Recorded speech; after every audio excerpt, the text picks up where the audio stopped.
अब हम आज का कार्यक्रम प्रारंभ करने जा रहे हैं। सब लोग पहले गायत्री मंत्र का जाप करेंगे।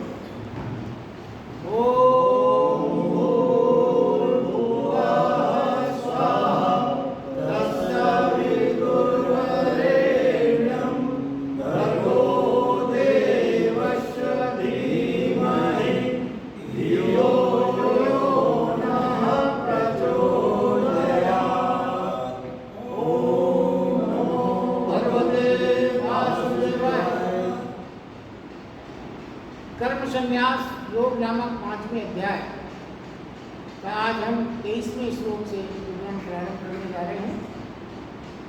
23वें श्लोक में भगवान कृष्ण कहते हैं, जीवन में काम व क्रोध को जिस प्राणी ने जीत लिया वह इस लोक में योगी, परलोक में मुक्त और वही आनंद को उपलब्ध है। देखिए, यहाँ पर जो सबसे पहली बात समझने की ये है, काम का अर्थ मात्र यौन नहीं, ये एक बहुत विराट घटना मानी जाती है। काम से अर्थ है दूसरों से सुख लेने की आकांक्षा। दूसरों से सुख लेने की आकांक्षा का नाम ही काम है। खाली यौन से उसका मतलब पर्याप्त नहीं है। देखिए, इसको इस तरह समझें कि जहाँ दूसरे से सुख पाने की आकांक्षा होगी, जब भी हमारे अंदर दूसरों से सुख पाने की आकांक्षा होगी, वहीं दूसरे का शोषण प्रारंभ होगा। जब आप किसी से सुख की आकांक्षा करेंगे तो उसका एक तरह से शोषण प्रारंभ होगा। शोषण प्रारंभ होने की राय निर्मित हो जाती है और इस शोषण में इंद्रिय सुख की प्राप्ति में अगर कोई बाधा उत्पन्न करता है, इस शोषण में की प्रक्रिया में यदि आपके इंद्रिय सुख की जो चाह उत्पन्न हुई उसमें कोई बाधा उत्पन्न करेगा तो क्या होगा? तो क्रोध पैदा होगा। इसीलिए क्या है, काम और क्रोध को संयुक्त रूप से भगवान कृष्ण ने इस श्लोक में नाम दिया। काम और क्रोध दोनों को एक साथ दिया कि वो संयुक्त हैं। काम जनित अभिलाषा पूर्ण न होने से क्रोध पैदा हुआ, तो इसलिए वो संयुक्त घटना है। तो काम और क्रोध संयुक्त भाव है, इसलिए भगवान कृष्ण ने उसको इस श्लोक में साथ साथ दिया है। अब देखिए, परिणाम यदि आप दोनों का समझें, काम की तृप्ति पर पूरा होने पर विषाद की कालिमा प्रकट होती है। जैसे ही काम की तृप्ति होती है तो वैसे ही जैसे ही आपके भाव बदले, विषाद में आप डूब जाते हैं, कुछ गलत हो। और यदि पूरी ना पूरी होने में क्या होगा? क्रोध जन्म लेगा। तो क्रोध जब जन्म लेता है तो फिर क्रोध का जो कंट्रोल फिर आदमी के दिमाग आउट हो जाता है। कैसे?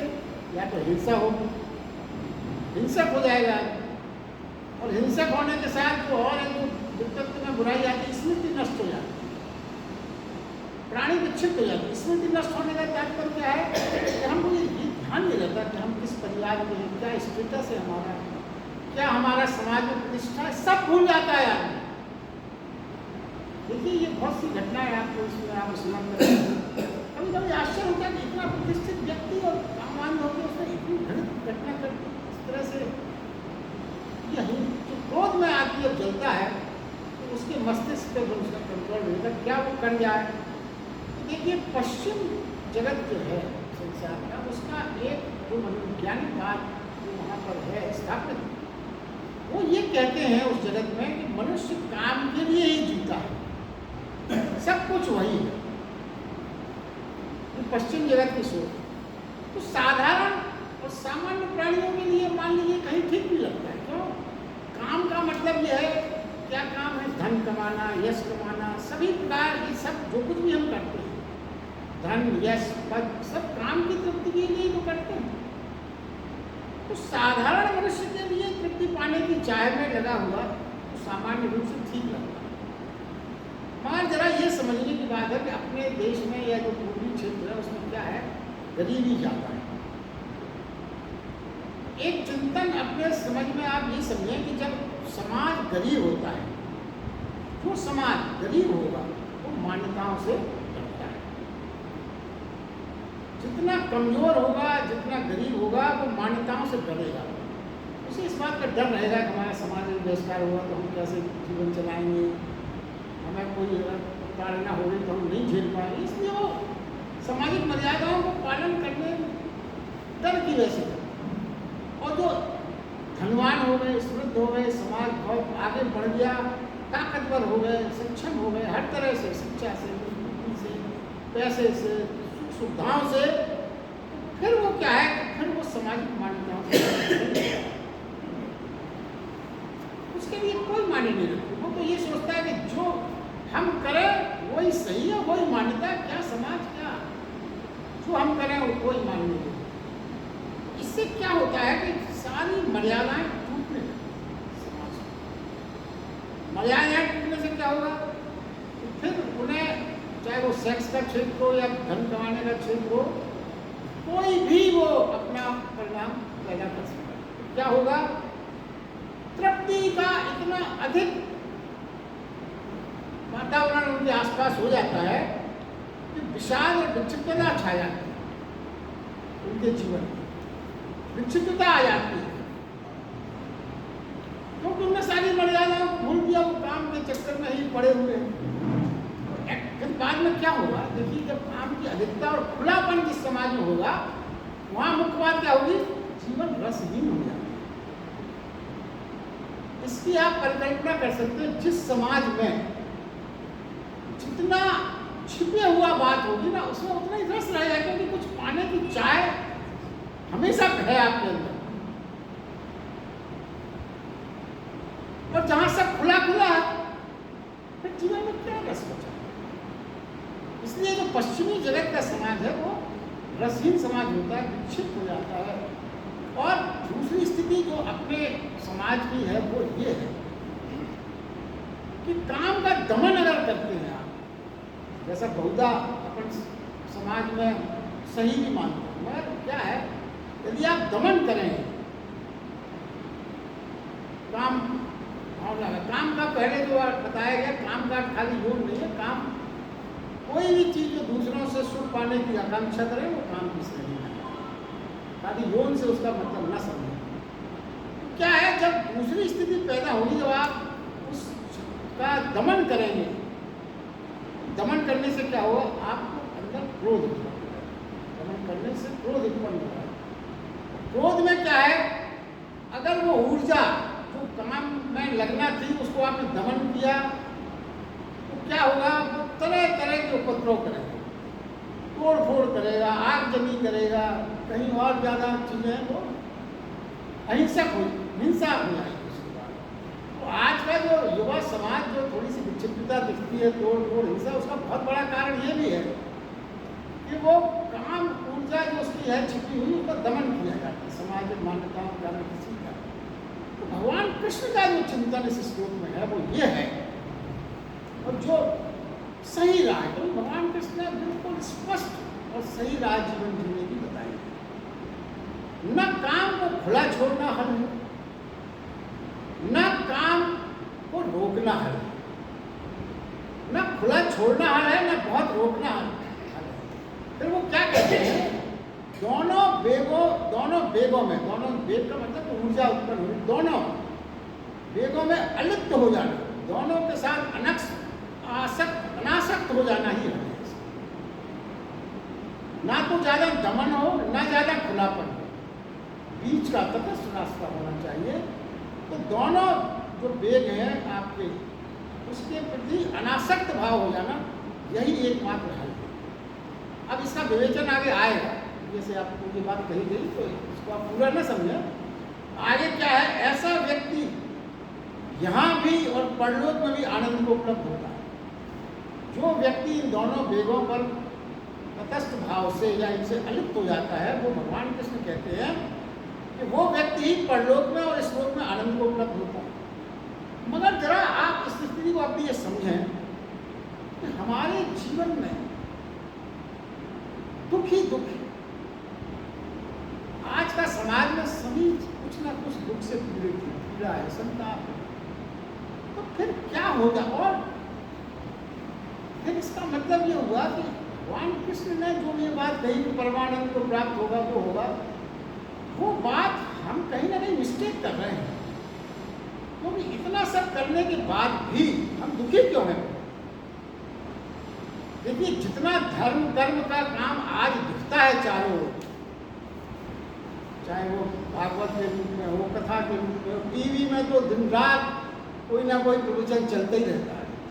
हर जगह आप देखिए, कहीं ये अनाउंस हो रहा है, यहाँ वहाँ भागवत, वहाँ कथा, वहाँ हनुमान चालीसा, वहाँ यज्ञ, कहीं 108 कुंडली, कहीं 24 कुंडली, इतना सब धर्म कर्म के काम हो रहे हैं।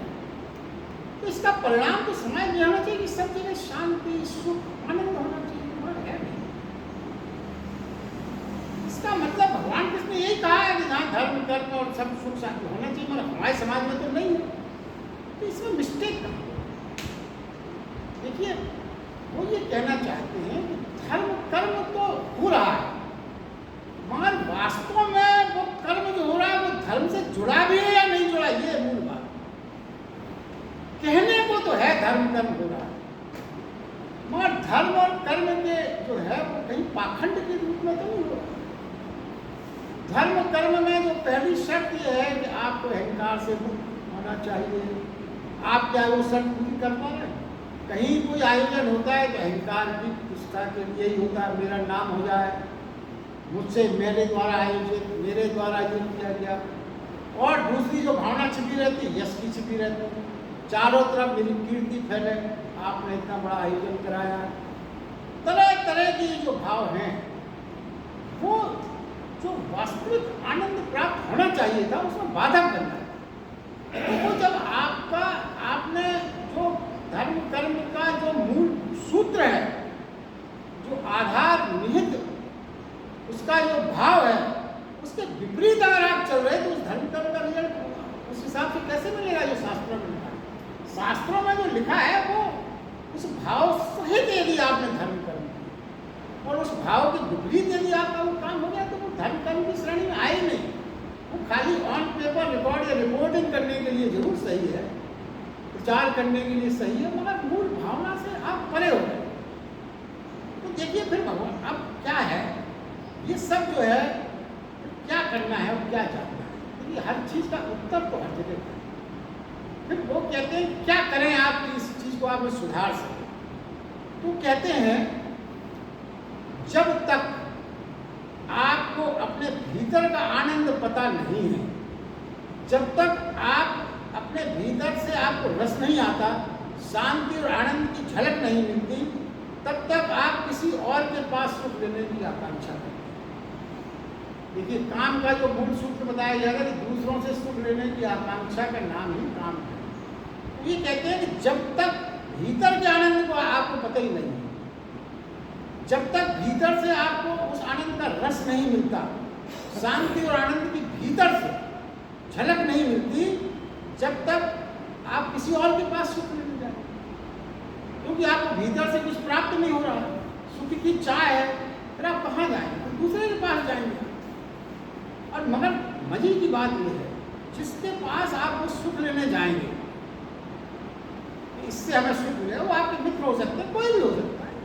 आप उसके पास सुख लेने की चाह में गए और आपको ऐसा लगेगा जैसे वो भी सुख लेने की चाह में आप ही के पास आने वाला था। उसको भी तलाश है जिसके पास आप जा रहे हैं सुख दूसरे के पास प्राप्त करने के लिए। तो क्या है, वो तो यही हो गया कि तुम भी कटोरा लेके बैठो, हम भी कटोरा लेके बैठते हैं एक दूसरे के साथ। मैं तुमसे सुख चाहता हूँ, तुम मेरे चक्कर में सुख लेने के आ रहे थे, तो सुख है कहाँ? कहीं सुख नहीं मिला। तो कहते हैं भगवान कृष्ण ये कहते हैं कि सबसे पहली बात हमको ये समझना होगी कि काम एक बड़ी ऊर्जा है, इसमें कोई वो नहीं, बड़ी ऊर्जा है। और अगर आप ध्यान में होते हैं, ध्यान करें उस ऊर्जा का, तो ये स्पष्ट होगा ऊर्जा जो है ये वो काम केंद्र पर बन गई। अब क्या है, सूत्र यह है कि अगर ऊर्जा उठ गई काम केंद्र से, थोड़ा सा इसको ध्यान से समझने का अपन प्रयास करें। ऊर्जा उठ गई तो फिर कोई ऊर्जा यदि अंदर पैदा हो गई तो उसका उपयोग अनिवार्य है।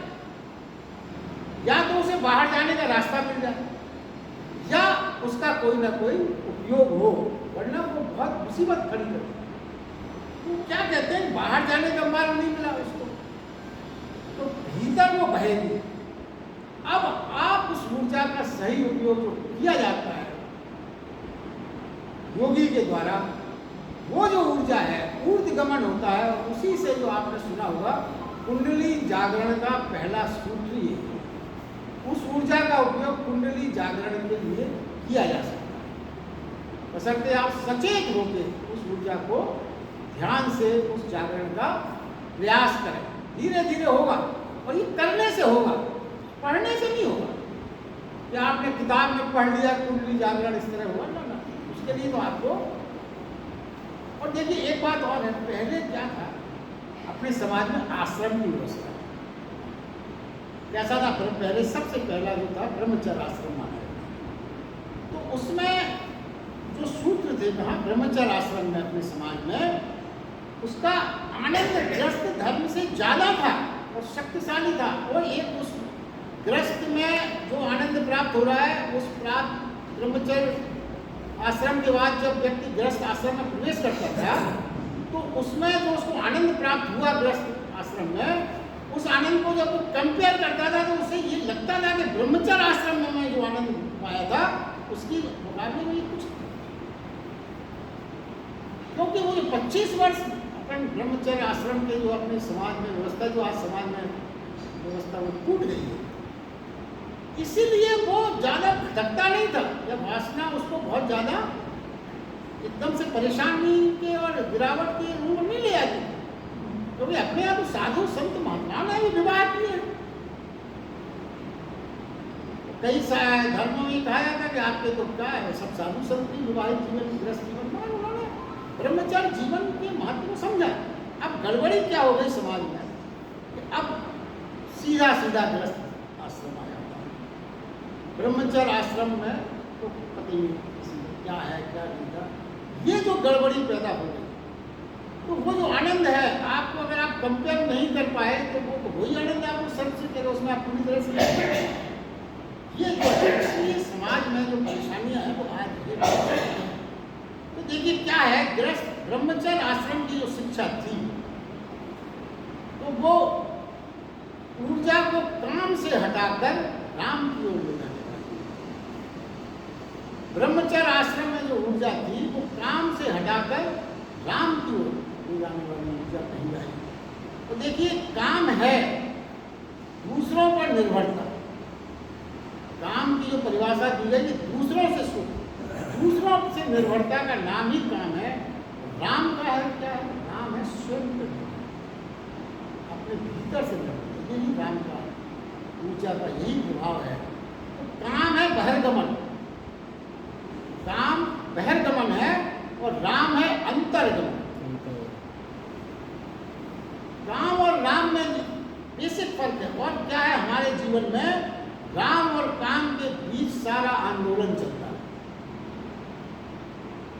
हमारे पूरे जीवन का आंदोलन राम और काम के बीच में चलता है, कभी इधर झुकाओ कभी उधर झुकाओ। मगर चूंकि राम का हमने गृहस्थ ब्रह्मचर्य आश्रम में उसका महत्व समझा नहीं, तो अपन उस ओर अपने कदम नहीं बढ़ पाते जितने बढ़ना चाहिए।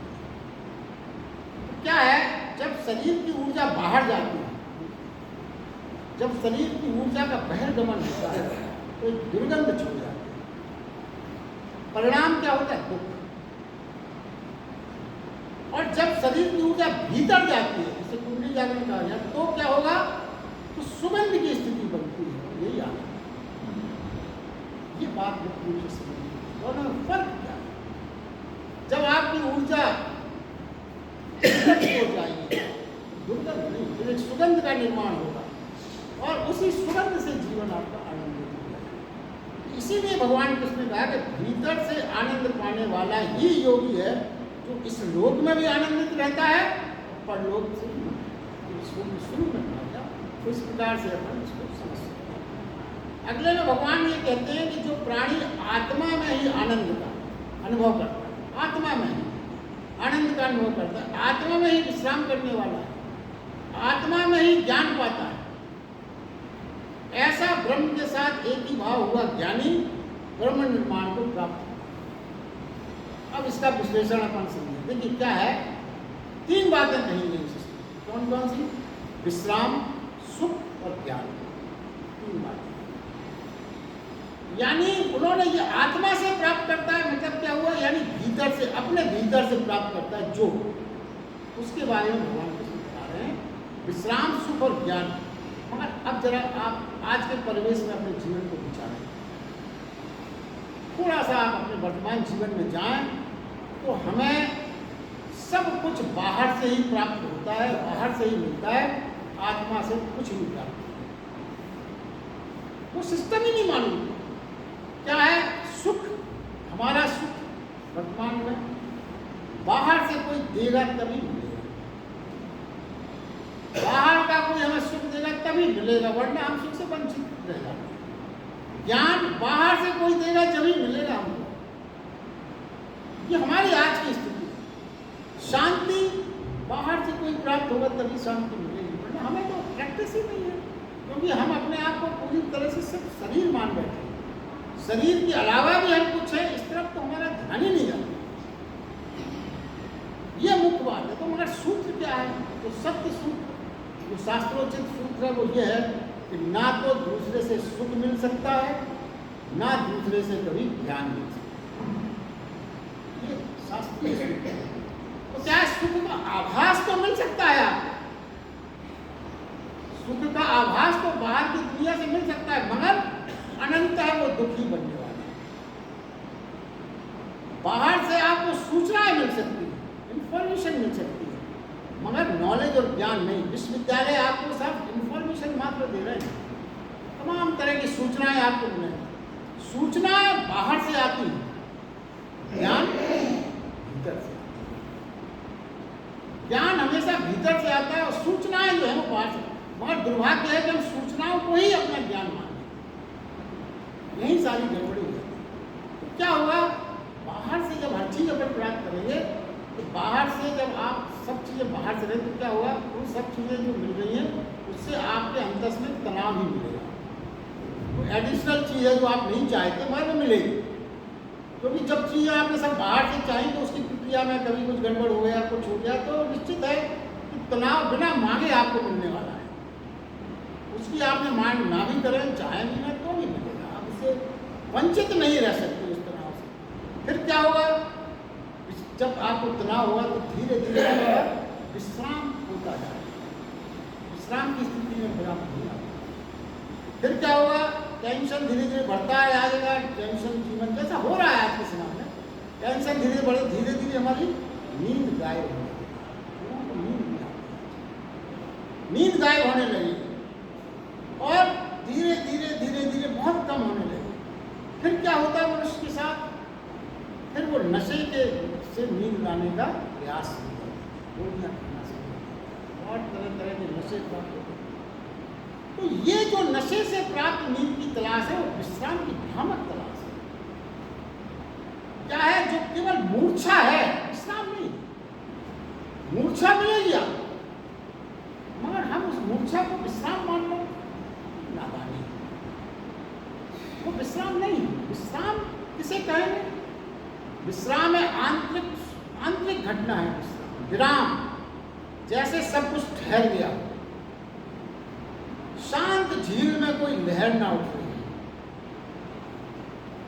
जैसे आकाश में बादल ना हो, चुप मौन, होश पूरा, शांति पूरी, ऐसे विराम को ही विश्राम कहा जाता है। ये सही माने विश्राम। वो विश्राम जो हम और आप या कोई भी समाज आज का बाहर से प्राप्त करता है, वास्तव में मूर्छा है, विश्राम नहीं है। मूर्छा टूटेगी तो आपका पूरा विश्राम अर्थ हो जाएगा। तो क्या है? भगवान कृष्ण ये कहते हैं कि सुख जिसने जाना भीतर, सुख जिसने जाना भीतर, विश्राम जिसने जाना भीतर, ज्ञान जिसने जाना भीतर, ऐसा ज्ञानी ही योगी। जिसने ये तीनों चीजें भीतर जान पाए, कौन कौन सी? सुख, विश्राम और ज्ञान। जिसे भीतर से प्राप्त हुआ, बाहरी चीजों से, जो ये समझ गया, जो ये जान गया, वो योगी। यही योगी की परिभाषा। देखिए इस रहस्य को फिर से थोड़ा और समझते हैं। इस संसार में हम रहते सकते हैं संसार में जो सुख की खोज कर रहा है संसार में, वो संसारिक प्राणी कहलाए, जो सुख की खोज कर रहा है सिर्फ। और कुछ इसी संसार से ज्ञान की जो खोज कर रहा है वो दार्शनिक हो जाएंगे, वैज्ञानिक हो जाएंगे, विचारक हो जाएंगे, कलाकार हो जाएंगे, जो ज्ञान की खोज करने वाले संसार से। और जो विश्राम की खोज कर रहे हैं संसार में, वो संत हो जाएंगे, साधु हो जाएंगे। ये 3 कैटेगरी में ही हमारा जीवन अगर आप विभाजित करें तो 3 कैटेगरी आपको मिलेगी। मगर आध्यात्मिक सोच जो है वो ये कहती है ये तीनों सुख, ज्ञान और विश्राम जो बाहर खोजेगा वो भटके। भले ही आप दार्शनिक को ये सब जो चर्चा की गई, मगर आध्यात्मिक सत्य ये कहता है कि तीनों सुख, ज्ञान और विश्राम जो बाहर खोजेगा उसका भटकना तय। और धर्म कहता है तुम जो भी चाहते हो वो तुम्हारे भीतर है, हमको पता नहीं है, भीतर वो सब है जो तुम चाहते हो। सूत्र है, देखिए समझें आप इस बात को, भीतर यदि ना होता तो तुम चाह ही नहीं सकते। अगर भीतर आपके अंदर वो पोटेंशियल न छिपा हो तो आप उस चीज को चाह ही नहीं सकते। देखिए क्या है, भीतर पोटेंशियल छिपा होता है, मतलब क्या हुआ कि आपके अंदर जो बीज है उसकी मांग होती है कि वो वृक्ष बनना चाहता है, अंकुरित होना चाहता है, तो छिपी हुई मांग है। पोटेंशियल आपको उत्साहित करता है कि आप वृक्ष बनो। बीज में जो भी बीज अलग अलग है, देखने में छोटे छोटे सब समान लगते हैं, मगर उनके अंदर बीज को अंकुरित होने का पोटेंशियल छिपा है और वो उनको तृप्ति कब मिलती है बीज को पूरी, जब वो वृक्ष बन जाता है। इसी प्रकार मनुष्य के अंदर एक पोटेंशियल छिपा हुआ है और उसे पूर्ण तृप्ति कब मिलेगी, जब उसके भीतर का वो बीज वृक्ष का रूप ले सकता है। इसका मतलब आपके अंदर उसी चीज की चाह होगी। जैसे गुलाब का बीज गुलाब बनते ही प्रसन्न होगा, आपके अंदर जो चाह, जो आप चाहते हो वो छिपा हुआ है। वरना अगर छिपा हुआ ना हो, पोटेंशियल ना हो, तो आप चाह ही नहीं सकते। देखिए पिछले श्लोक में भगवान कृष्ण ने गीता में जो और कहा था कि आपके जीवन की यात्रा जो आज समाप्त जहां हो,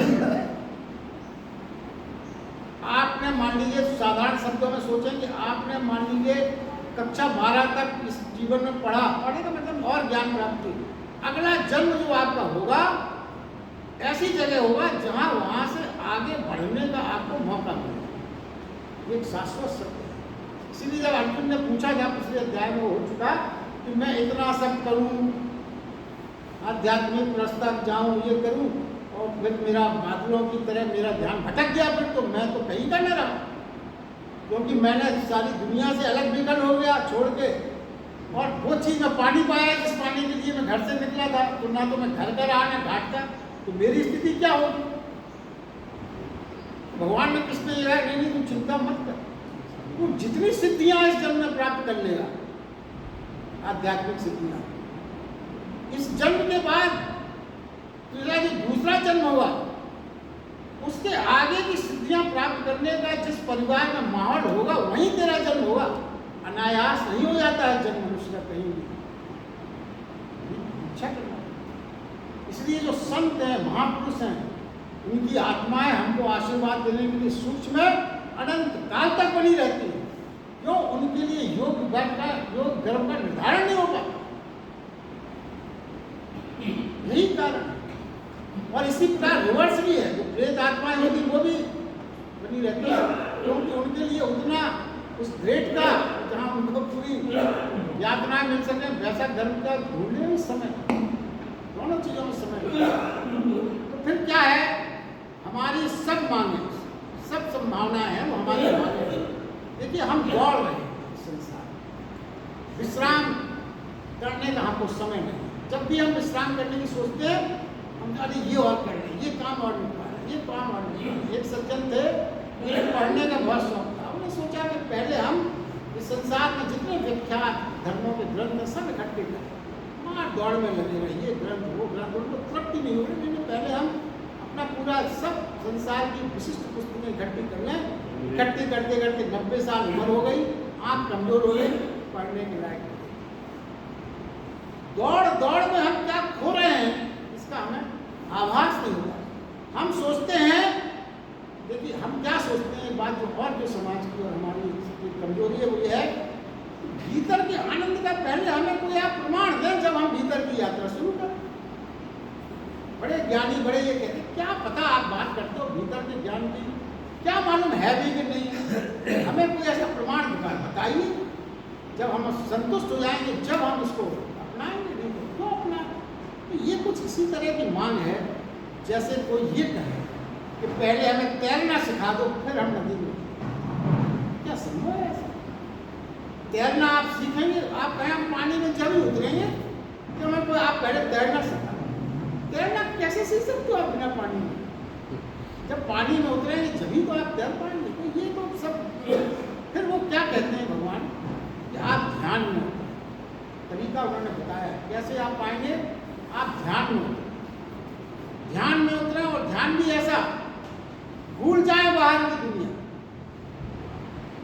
जब आप ध्यान में उतरें तो भूल जाए बाहर की दुनिया, भूल जाए सारी झंझटें, सारे काम, मात्र देखें क्या, श्वास को आता जाता देखें, हृदय की धड़कन को सुने, इसके अलावा सारी चीज़ों से अपने आप को मुक्त करें। वही सच्चा ध्यान है। श्री कृष्ण कहते हैं ऐसा करते ही दुख के पहाड़ जो है आपके अंदर, भीतर के सुख की एक किरण से विसर्जित हो जाए। ध्यान की, जहां आप इस ध्यान में आया, महीनों की थकान एक पल में मिट जाए, ये दावा है। बशर्ते कि आप उनकी शर्तों के अनुसार ध्यान में उतरें। महीनों की थकान एक पल में मिटने का भगवान कृष्ण कह रहे हैं। दुख के पहाड़ भीतर की सुख की एक किरण से विसर्जित हो जाए। कृष्ण भगवान कहते हैं ऐसा करते ही तू योगी हो जाए। और योग यानी स्वयं से जुड़ना, यही ज्ञान है। ना करने से जो, ना करने से तो आपने सब छोड़ दिया झंझट सब, ना करने से जो मिलेगा तो भीतर से ही मिलेगा। करने से तो हम दुनिया में लगे हैं, कर नहीं करना तो करते रहते हैं। ना करने से जो तुम्हें मिलेगा वो भीतर से ही मिलेगा। बाहर बिना किए कुछ नहीं, बाहर करना पड़ेगा, बाहर की चीज़ आप पाओगे करना पड़ेगा, और भीतर की चीज़ पाना है तो कुछ नहीं करना, ना करने से ही मिलेगा। यही फर्क है। और देखिए हमें समझना होगा ज्ञान वास्तव में क्या है। ज्ञान हमारा स्वभाव है। ज्ञान कहीं बाहर नहीं, ज्ञान तो हमारा नेचर है। कहा गया है कि ज्ञान आपका मूलभूत, आपकी आत्मा का स्वभाव ही ज्ञान है। कोई अर्जन नहीं करना आपको, सिर्फ जानना है। क्या जानना है कि मैं कौन हूँ। जहां आपने ये जाना है मैं कौन हूँ, सारा ज्ञान तो आपके अंदर छिपा हुआ है। कहीं ज्ञान, इतनी ज्ञान तो चाहिए कि मैं कौन हूँ। जहां आपको ये ज्ञान हो गया कि मैं शरीर नहीं हूँ, मैं कुछ और हूँ, मैं आत्मा हूँ, सारे ज्ञान आपको अपने आप मिल जाएंगे। देखिए भगवान बुद्ध ने भी जब पूछा गया कि आपको जो ये ज्ञान प्राप्त हुआ क्या मिला आपको, तो भगवान बुद्ध ने क्या कहा था। भगवान बुद्ध ने मैंने पाया कुछ नहीं, जो मैंने गमाया है पाया मैंने कुछ नहीं। लोगों को चक्कर हुआ हम तो सोच रहे आपने बहुत कुछ पाया, ना ना, जो बाहरी चीजें थी, काम, क्रोध, लोभ, मोह, जब वो मैंने सब गमा दिए तो जो मेरे पास ऑलरेडी था वो मुझे स्पष्ट दिखने लगा। बाकी वो तो था ही पहले से। पाया मैंने कहीं से कुछ नहीं, सिर्फ गमाया ही गमाया। ये है थ्योरी जो भगवान बुद्ध ने उनको जवाब में कही थी। और एक थे लाओ जी, वो अपने जीवन में ये दावा करते थे कि मैं कभी किसी से हारा नहीं।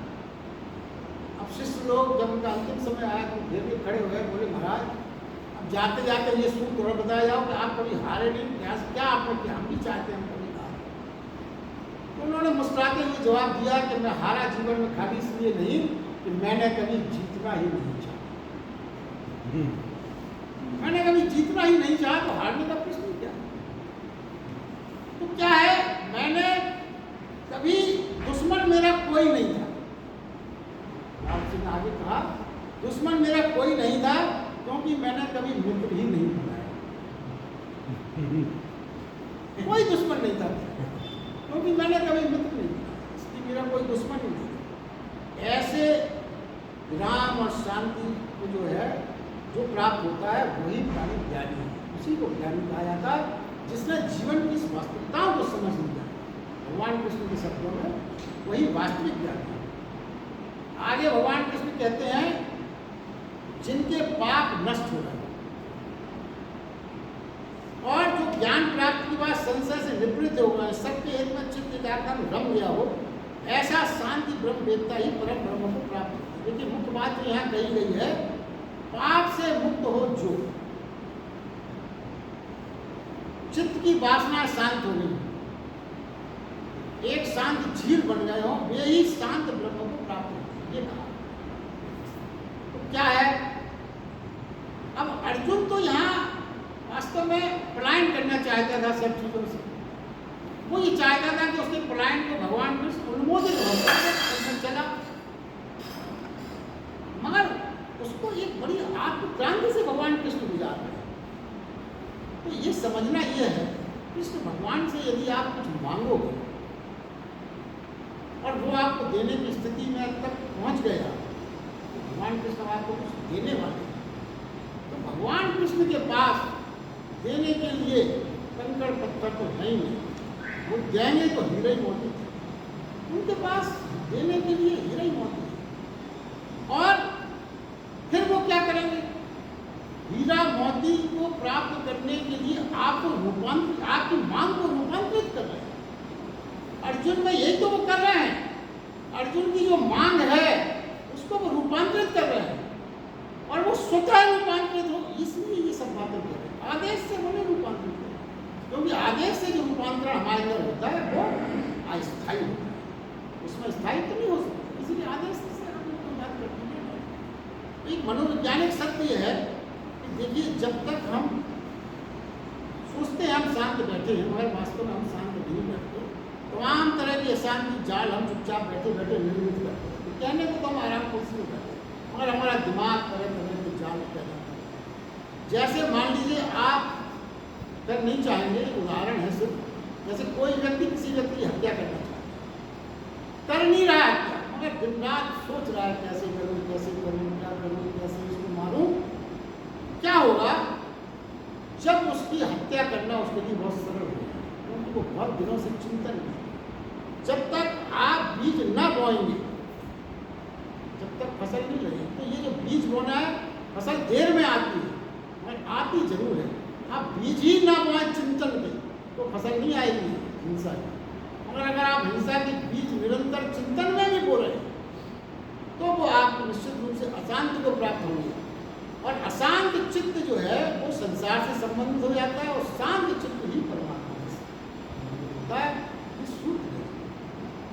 यदि आपका चित्त अशांत है तो आप संसार से संबंधित होता जाएगा आपका चित्त, और यदि आप शांत चित्त हैं तभी वो परमात्मा से संबंधित होगा। इसके अलावा बाकी सब चीज़ें जो है गलत है। कोई कितना भी कुछ कहे, यदि आपका चित्त शांत नहीं है, आप लाख पूजा पाठ यज्ञ हवन कुछ भी करते रहें, तीर्थाटन करते रहें, सुबह शाम 2-2 घंटे मंदिर में बैठ के माला करते रहें, मगर यदि आपका चित्त शांत नहीं है तो परमात्मा से आपका जुड़ाव नहीं हो सकता। ये मूल बात है। देखिए, पाप घटित होना क्या है, बड़ी साधारण सी परिभाषा भगवान कृष्ण की है। जब किसी को कृत्य से या विचार से हम दुख पहुंचाना चाहते हैं या देते हैं, तो पाप घटित होता है। 2 लाइन में उन्होंने हर बात की, यही भगवद गीता का अर्थ है। वो कहते हैं, जब हम किसी दूसरे को कृत्य से या विचार से भी, खाली कृत्य से नहीं, विचार से भी दुख पहुंचाना चाहते हैं या देते हैं, मतलब पहुंचाना चाहना भी पाप है।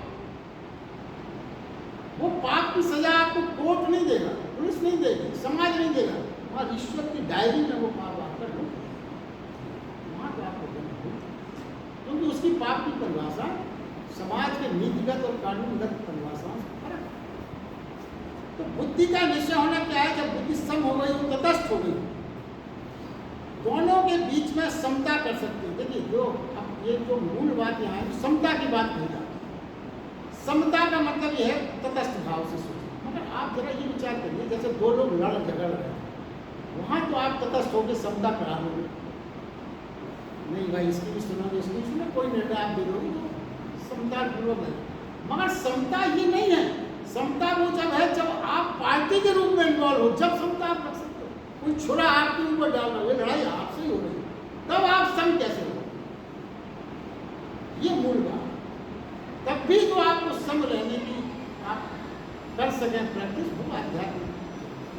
जैसे उदाहरण के लिए एक छोटी सी बात का एक दृष्टांत है। एक जज साहब थे, उनके पास एक केस आया, दो पार्टी थी, दोनों वकीलों से उनके लेन के संबंध रहे होंगे। एक वकील आकर उनको 50,000 रुपये दे दिए, हमारे पक्ष में कर दिया। दूसरा व्यक्ति वकील आया, वो 40,000 रुपये दे दिए, हमारे पक्ष में कर दिया। अब जज साहब समता वाले थे, मतलब ये समता का जो माहौल आज बनता है, उन्होंने कैसे समता की आप सोच सकते हैं। उन्होंने जिसने 50,000 रुपये से वकील उसको बुलाया और उसको 10,000 रुपये लौटाया। उन्हें आप समता होगी, दोनों से हमने समान राशि दी, समता कर दी 40-40, मगर ये समता नहीं। समता क्या है, आपने 80,000 रुपये तो प्राप्त कर लिए ना, 80,000 और आपकी समता कहाँ? ऐसी समता नहीं है। समता कब होगी? समता जब होगी जब हम साक्षी भाव से चीजों को देखना सीखें। किसी ने हमको गाली दी तो हम 2-3 हो जाएं, 2 ना रहें। एक गाली देने वाला, एक गाली खाने वाला और एक साक्षी भाव से देखने वाला। तो जब आप अपने और दूसरे के बीच में, जब आप पार्टी है, उस समय आप सम जभी रह पाओगे जब आप तीसरी स्टेज में आ जाओ। क्योंकि जैसे शुरू में कहा गया, 2 लोगों के बीच में झगड़ा करने में आप अलग हो, तीसरे हो, आप इसकी समता कर देते हो। मगर जब आप ही से झगड़ा हो रहा है तब समता कैसे करें? तो पहले तो उन्होंने कहा ये संभव नहीं है, फिर उन्होंने कहा नहीं हो सकता है यदि आप साक्षी भाव से तीसरे हो जाए। एक गाली देने वाले, गाली खाने वाले आप, और एक साक्षी भाव भी आपके अंदर पैदा हो जाए जहाँ आप दोनों घटनाओं को देख रहे हैं, जब ही आप आपके अंदर समता पैदा हो सकती है। उस समय क्या वो द्वंद्व से बाहर तीसरे बिंदु पर खड़ा हो जाता है, वही द्वंद्वातीत हो सकता है। शांत व्यक्ति ब्रह्म को उपलब्ध होता है, और ऐसी शांति जो आपके अंदर है, भगवान कृष्ण कहते हैं वहीं तीर्थ है, वहीं मंदिर है, वहीं प्रभु का द्वार आपके लिए वहीं खुल जाएगा जहाँ पर आप अपनी मानसिक अवस्था को शांति, ना किसी तीर्थाटन की आवश्यकता है, ना किसी मंदिर में जाने की आवश्यकता है। अगर आप अपने चित्त में शांति पैदा कर सके वही आपका तीर्थ है। और अगर अशांति लेके आप कितने भी तीर्थाटन कर लें, उससे कोई फर्क पड़ता नहीं। 1-2 श्लोक बचे, 10 मिनट है, मैं सोचता हूँ आज चैप्टर पर पूरा करना हो सकता है, 2-4-5 मिनट ज़्यादा। तो देखिए, काम अगले श्लोक में भगवान कहते हैं, काम और क्रोध से रहित हुए प्राणी सब ओर से परम ब्रह्म परमात्मा को उनका साक्षात हो। देखिए आज ये पूरे श्लोक काम और क्रोध के बारे में वो कहते हैं, काम और क्रोध से मुक्त हुआ, इसका तत्व को हम आपको समझना अधिकांशतः बहुत सरल चीज है जो हमारे जीवन में रोज अपन अनुभव करते हैं, वही बात करते हैं। हम क्या सोचते हैं, क्रोध तो हमें कभी कभी आता है, 24 घंटे थोड़ी हम क्रोध में रहते हैं। कभी कर लिया, 2-3 दिन में आ गया, या दिन में 1-2 बार आ गया, 5-10 मिनट क्रोध होता है। काम में हम कोई हमेशा थोड़ी लिप्त रहते हैं, काम में हमारे थोड़ा कभी कोई काम भावना उठ जाती है। मगर क्या है, काम वासना में डूबते अधिकांशतः हम क्या सोचते हैं, हम कोई काम वासना में या क्रोध में डूबे थोड़ी रहते हैं, हम तो मुक्त ही रहते हैं। काम और क्रोध के बारे में ये जो हमारा चिंतन है कि हम तो थोड़ी देर के लिए कभी कभी लिप्त होते हैं, बाकी 24 घंटे तो मुक्त हैं, ये भारी भूल है। भगवान कृष्ण इसको अपनी भारी भूल है। क्या है इसमें भूल? कुआं जल से सर्वदा भरा हुआ है, आपके अंतस का कुआं सर्वदा जल से भरा हुआ है। बाल्टी डालोगे तो जल भी सूखा कुआं हो जाए और बाल्टी डालो और जल ना मिले, तब आप ये कह सकते हो अब हम काम और क्रोध से, काम और क्रोध से आपका अंतस का कुआं लबालब है, और जब बाल्टी डाली तो ऐसी स्थिति है आपकी, तो आप ये न कहें कभी भूल के भी कभी कभी हो जाता है। सूत्र यह है कि स्वीकार ले पहले आप, नहीं हम ऐसा नहीं है कि हम काम और क्रोध कभी कभी होता है, बाकी हमारा सब बढ़िया चल रहा है, ठीक चल रहा है, तो स्वीकारना पड़ेगा, नहीं हम मुक्त नहीं है। आप आज ये मान लोगे मुक्त है तो फिर कोई प्रश्न नहीं है इलाज का। पहले आप ये स्वीकारें तभी मुक्त हो सके।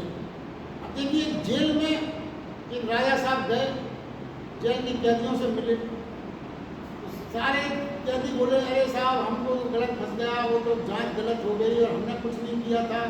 कोई कहता हम तो साहब गरीब आदमी थे, वो ऐसा था वैसा था। मतलब हर किसी ने अपने आप को जैसा बहुधा होता है निर्दोष होता है, कारण अनेक बता है। सिर्फ एक व्यक्ति चुपचाप बैठा, वो कुछ नहीं। राजा साहब ने उससे पूछा भाई तेरा क्या कहना, तुमने कुछ नहीं बता रहा? बोला नहीं साहब हमने तो गलत काम किया और मुझे सजा मिली है और मैं उस सजा को भोग भी रहा हूँ।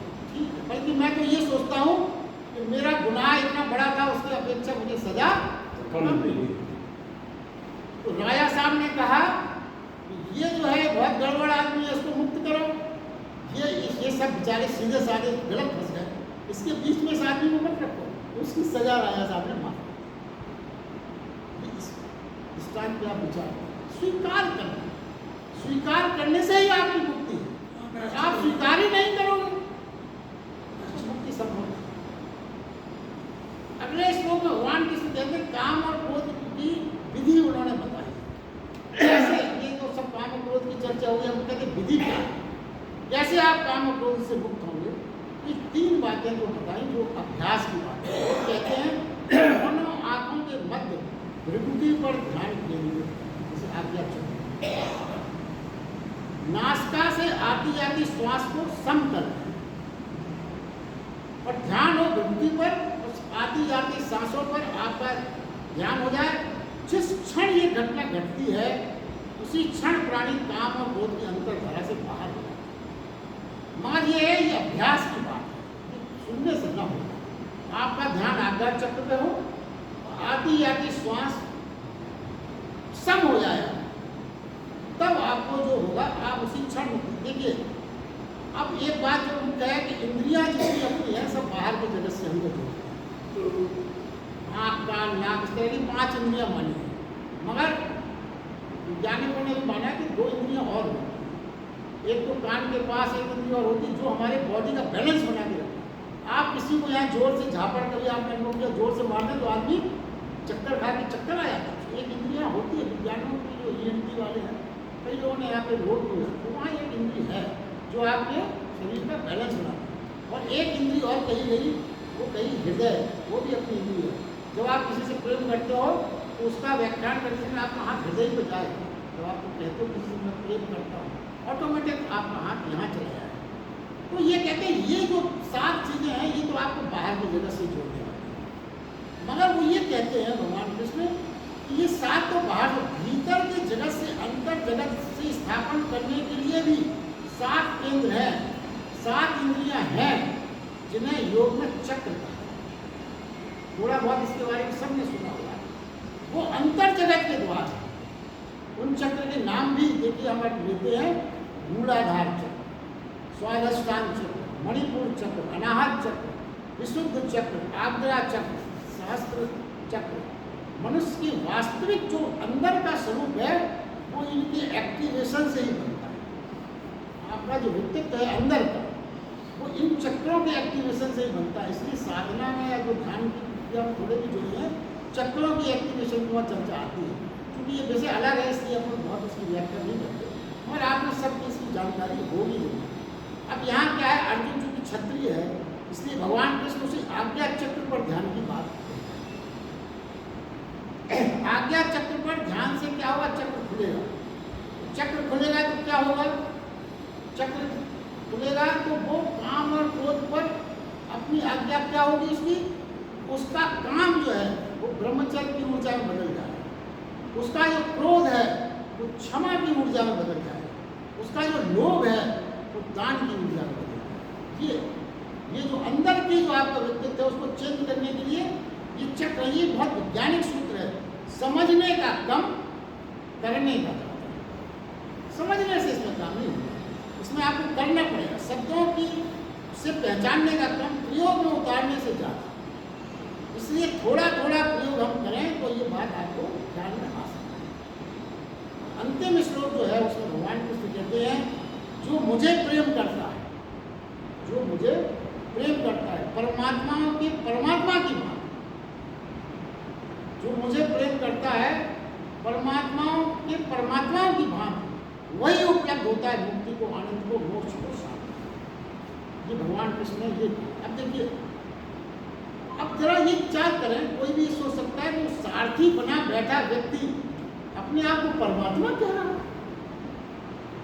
हम और आप इतनी दिनों से भगवत गीता सुन रहे हैं, इसलिए अपन मान लो ये बात ना भी सोचे, मगर साधारण आदमी क्या सोचे?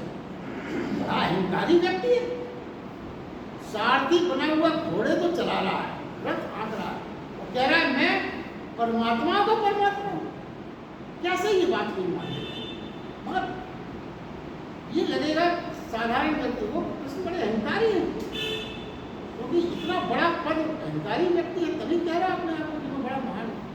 मगर अर्जुन तो थोड़ा बहुत अभी जानने लगा है।